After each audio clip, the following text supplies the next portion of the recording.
Welcome back once again नाजरीन। हमारे मुआशरे में कसीर तादाद में हम देखते हैं कि कुछ ऐसे लोग हैं जो किसी हादसे का शिकार हो जाते हैं और जिसकी वजह से वो माजूरी का शिकार भी हो जाते हैं। वो हम ऐसे अफराद भी देखते हैं जो बसारत से महरूम हैं, कुछ सुनने की जो हमारी हिस्स है उससे महरूम हो जाते हैं, और ऐसे बहुत सारे अफराद हैं जो जिस्म के किसी न किसी हिस्से से माजूर हो जाते हैं। और कुछ अफराद अल्लाह ताला की तरफ से जिनको हम मखसूस अफराद भी कहते हैं, स्पेशल चाइल्ड भी कहते हैं, या स्पेशल ऐसे अफराद भी पाए जाते हैं जो पैदा ही किसी ना किसी महरूमी के साथ होते हैं, लेकिन उसके बदले में हम देखते हैं कि बहुत सारा टैलेंट अल्लाह ताला ने उनमें मख्फी रखा होता है जो कि हमारे सामने भी नजर आता है, खुलकर सामने आता है। ऐसे अफराद जो किसी हादसे का शिकार हो जाते हैं और उनकी उस जो महरूमी जो हम देखते हैं कि उनके अंदर डिसेबिलिटी पैदा हो जाती है, क्या उसको ट्रीट किया जा सकता है, या उनकी वेलफेयर के लिए, उनकी फलाह बहबूद के लिए हमारे इर्द गिर्द कौन कौन से इदारे काम कर रहे हैं? उन्हीं में से एक इदारा डिसेबल वेलफेयर एसोसिएशन, जिनके COO chief operating officer doctor Tariq Samiul ने हमें अभी ज्वाइन किया है, उनसे आज बात करने की हम कोशिश करेंगे। अस्सलाम वालेकुम डॉक्टर साहब। अस्सलाम वालेकुम मैडम, कैसी हैं आप? ठीक हैं? डॉक्टर साहब, मुझे ये बताइएगा कि ये जो डिसेबल वेलफेयर एसोसिएशन है, सबसे पहले तो इसके बारे में बताइएगा कि ये कैसे काम करती है और इसमें अब तक कितने अफराद हैं जो अंडर इसके आ रहे हैं और जिनको आपने अकोमोडेट किया हुआ है। जैसा कि आपके सुनने वाले भी ये बात समझ रहे होंगे कि डिसेबल्ड वेलफेयर एसोसिएशन गुज़श्ता 25 साल से अफराद माजूरीन की खिदमत कर रही है और उनको मेन स्ट्रीमिंग में लाने के लिए कोशा है।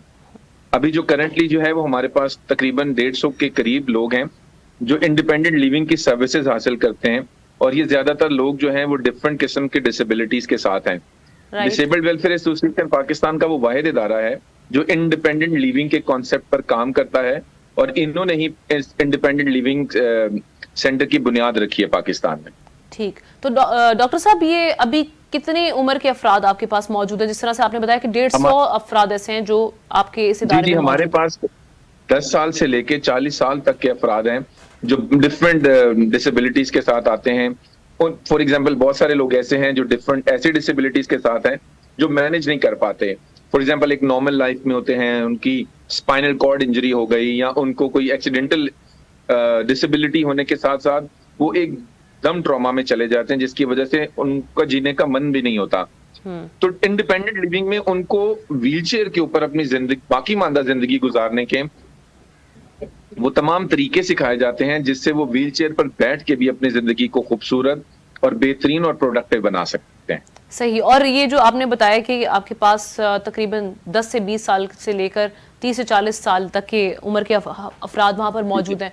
अच्छा, ये डिसेबिलिटी किस किस किस्म की वहां पर पाई जाती है? किस किस किस्म के अफराद वहां पर आते हैं? क्या मेंटली डिसेबल लोग भी हैं आपके पास?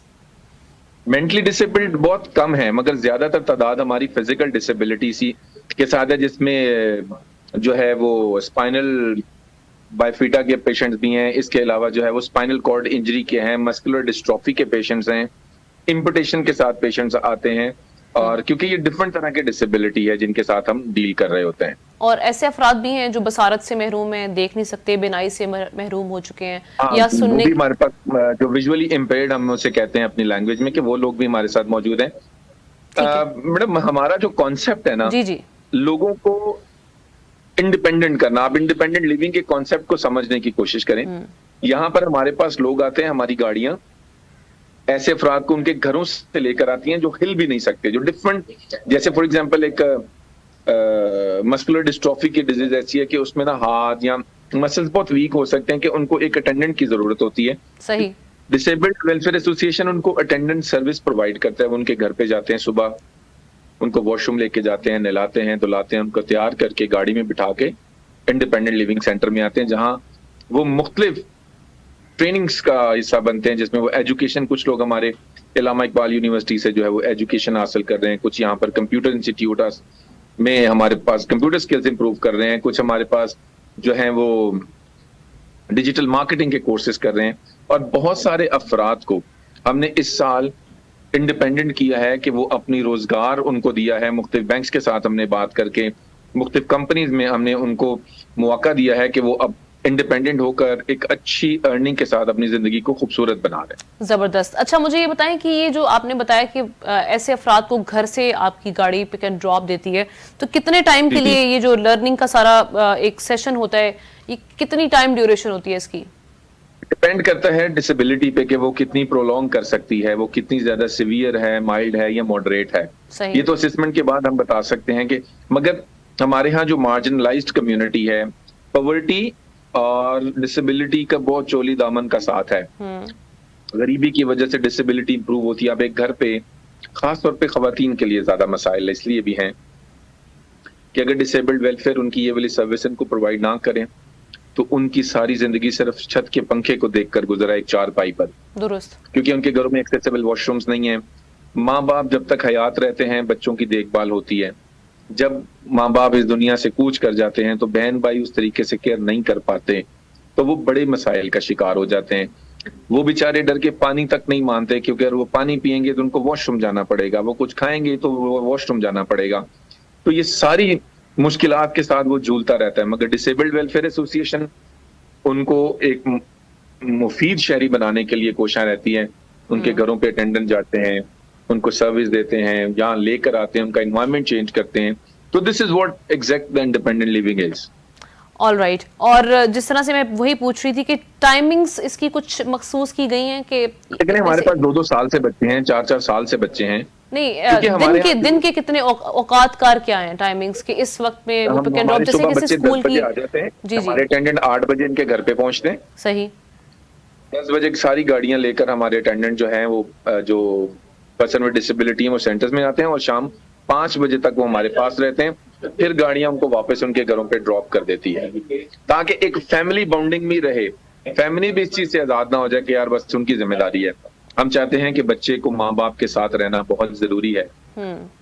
तो इसमें तालीम और एजुकेशन के हवाले से क्या उनको कुछ, जैसे हम देख रहे हैं कि आजकल नित नए कोर्सेज भी आ रहे हैं जहां पर हम देखते हैं कि आईटी के कोर्सेज हैं, ये कुछ इस तरह भी। जैसे मैंने उनको बताया, हमारे इंस्टीट्यूट के अंदर ही एक computer lab, hi tech computer lab है। ओके। यहाँ पर इनकी कंप्यूटर स्किल्स भी इंप्रूव होती है। फिर जो बच्चे मैट्रिक, इंटर और बीए कर रहे हैं हमारे पास, उनको इलामा इकबाल यूनिवर्सिटी से यहाँ टीचर्स पढ़ाते हैं, उनकी ट्यूशंस होती हैं प्रॉपर, उनके फॉर्म भरे जाते हैं और अब हमारे यहाँ माशाल्लाह बच्चे जो हैं वो ग्रेजुएट्स हैं। जबरदस्त, नाइस। तो डॉक्टर साहब, इनके इलाज मुआवजे के लिए कि कुछ इनकी डिसेबिलिटी में कुछ फर्क आ जाए, कुछ बेहतरी की जाने, क्या उस ट्रीटमेंट के लिए भी आप लोग कुछ काम कर रहे हैं? देखें, बिल्कुल व्हीलचेयर पे बैठने के साथ साथ इनमें बहुत ज्यादा जो है वो इश्यू भी क्रिएट होते हैं फिजिकली। ओबेसिटी क्रिएट हो सकती है, इनकी किडनीज पे फर्क पड़ सकता है क्योंकि सारा दिन ये बैठे रहते हैं व्हीलचेयर्स पर।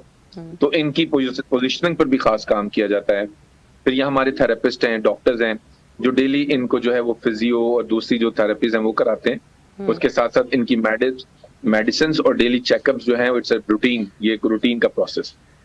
और ये बिल्कुल फ्री सारी मेडिसिन जो और चेकअप और ये सब चीजें, एवरीथिंग इज फ्री।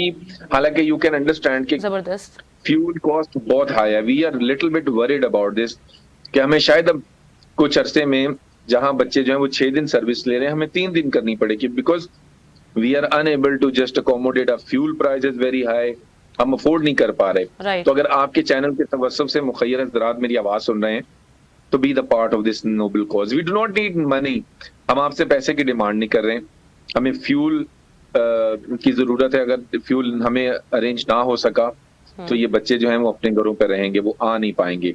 हम पूरी कोशिश करते हैं, इनको 2-3 टाइम का खाना हम प्रोवाइड करते हैं, मेडिसिन, रिहेबिलिटेशन, ट्रेनिंग, एजुकेशन। मगर बीइंग अ सोसाइटी मेंबर आपकी हम सबकी जिम्मेदारी है कि कुछ कंट्रीब्यूट करें ताकि इन बच्चों की लाइफ जो है वो 6 दिन रूटीन में ले। और सिर्फ यही बच्चे नहीं, 150-200 ऐसे हजारों एप्लीकेशन हमारे पास पेंडिंग है।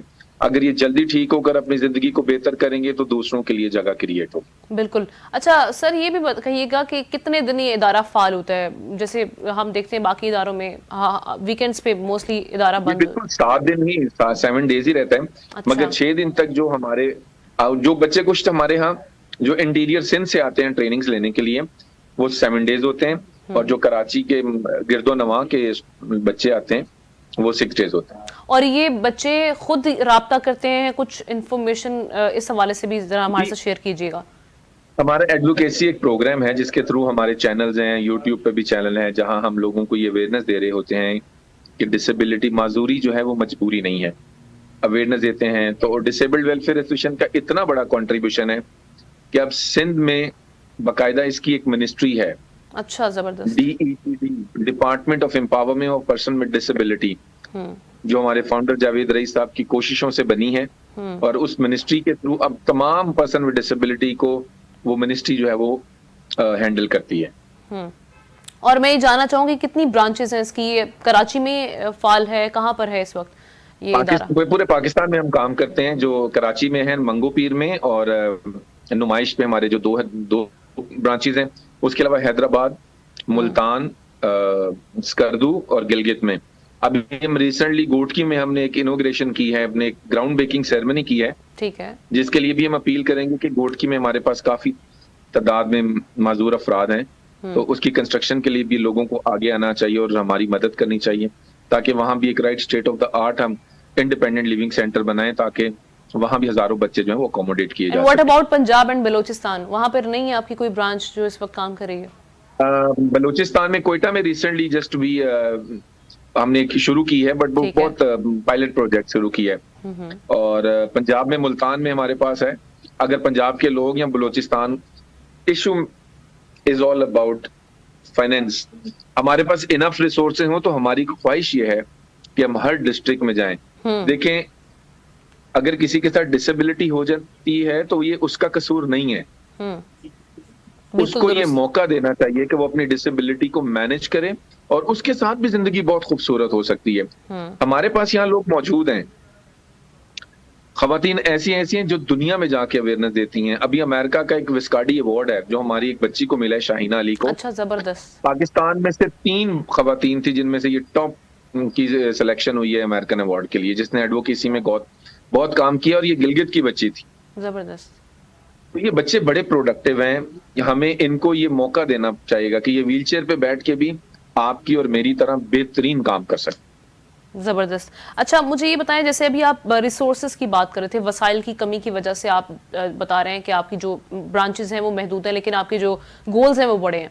तो आपने आपके इदारे ने हुकूमत वक्त से राब्ता किया हो, या इससे जो पिछली गवर्नमेंट थी उनसे इन रिसोर्सेज के हवाले से बात करने की कोशिश की हो, या उनकी जानिब से कोई रिस्पॉन्स मिला हो? जी, देखें, जैसे मैंने बताया कि जावेद रईस साहब ने ये डिपार्टमेंट को बनाने में एक अहम रोल किया है, एडवोकेसी की है पूरे सिंध में। गवर्नमेंट अपना रोल प्ले करती है, मगर उतना नहीं करती जितना इसको करना चाहिए एक्चुअली। अल्टीमेट किसी भी मुल्क में ये मसला जो है वो स्टेट की जिम्मेदारी है, दुरुस्त। मगर अगर एनजीओ जो हैं ये इतना बड़ा नोबल कॉज गवर्नमेंट के बिहाफ पे कर रही हैं, तो गवर्नमेंट को इन चीजों के साथ खड़ा होना पड़ेगा। जैसे सिंध में तो गवर्नमेंट फिर भी बहुत एक्टिवली काम करती है, दूसरे सूबों में कोई भी ऐसी मिनिस्ट्री नहीं है, कोई भी ऐसा डिपार्टमेंट नहीं है गवर्नमेंट की तरफ से जो माजूर अफराद की आवाज बने और उनको सहूलतें फराहम करें। आपने बिल्कुल दुरुस्त कहा। अच्छा सर, एक और चीज़ है, बड़ा हम देखते हैं कि कुछ ऐसे जैसे यतीम और नादार बच्चों के लिए अगर कोई वेलफेयर काम कर रही है, उनके वेलफेयर के लिए कोई इदारा काम कर रहा है, या कोई और देखे जाए कि किसी ने बच्चा अडॉप्ट करना है, इसे वहाँ पे हम देखते हैं कि प्रोसीजर जो मेरी बात हुई है तो बड़ा टफ किस्म का होता है। क्या इस इदारे में भी जब लोग आना चाहते हैं उनके लिए भी कोई सख्त प्रोसीजर बनाया गया, या क्या मेरिट है? कोई सख्त प्रोसेस नहीं है, ये लोगों ने सिर्फ एक वो बनाया हुआ है। हमारी वेबसाइट पे जाएं, हमारे फेसबुक पे जाएं, आप नंबर भी यहाँ पर हमारा शेयर कर सकती हैं। आए लोग हमसे राब्ता करें, और हम जो भी है एक बहुत नॉर्मल से प्रोसेस से शुरू करेंगे, और उनको हम, ज़ाहिर है रिसोर्सेज की कमी जरूर है, मगर हम उनकी बेहतर रहनुमाई जरूर करेंगे कि ये डिसेबिलिटी को मैनेज कैसे किया जा सकते हैं, उसको हम ट्रेनिंग दे सकेंगे, और हद्दुल इम्कान कोशिश करेंगे कि हम उनकी कुछ ना कुछ मदद जरूर करें। ठीक है तारिक समीउल साहब, आप हमारे साथ ही रहेगा, हम इस इशू पे मजीद बात करेंगे। नाजरीन, अभी एक छोटी सी ब्रेक लेते हैं, ब्रेक के बाद वापस आते हैं तो अपनी इस डिस्कशन को कंटिन्यू करते हैं। Stay with us.